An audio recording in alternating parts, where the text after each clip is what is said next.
Two teenagers and their saviour. All are Yazidis, a minority that was forced into slavery by the Islamic State group.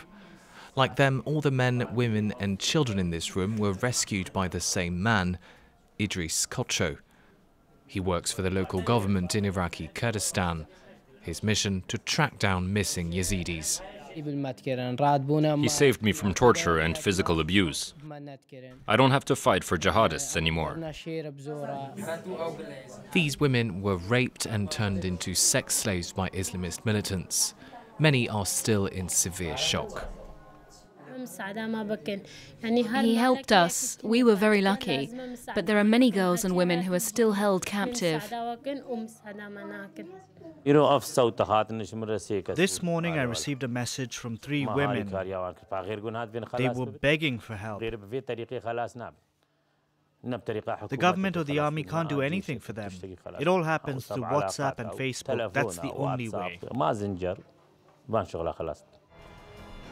Rescuing abducted women and children is a long, painstaking process. These videos are not just evidence that those held captive are alive. They also serve as a basis for negotiation with jihadists. The two sides have to agree on a ransom to be paid to free the abductees. Islamic State group militants are selling women and children because they have no money left. They need to buy food and water. They do it in secret because if their leader knew, they would be killed straight away. I get in touch with them through a middleman, so I don't know who they are. This woman and her son are just days away from being bought out. How much did you have to pay to get them back? $17,000. 17,000 US dollars. The price of getting each woman and child back is high. It's estimated that around 3,000 people, most of them children and women, are still being held captive by the Islamic State group in Syria. The militants control a tiny pocket of land south of Deir ez-Zor, near the Iraqi border. Most abductees are only freed after months of negotiations. For them and their families, it's the end of a long nightmare.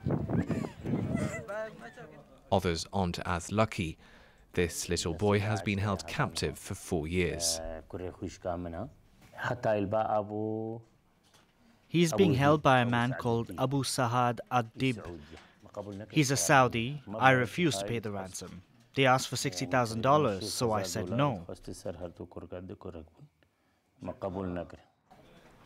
Idris Kocho is one of several employees of Iraqi Kurdistan's Office of Kidnapped Affairs, a government agency that coordinates and funds rescue operations. Sometimes we manage to rescue people for free, but usually we have to pay a ransom of up to $10,000. There are no fixed prices. Each case is different. Idris Kocho himself had relatives taken prisoner. His daughter is still held captive in Syria. Like him, hundreds of Yazidi families are waiting for their brothers, sisters and children to come home. They're calling on the international community for help.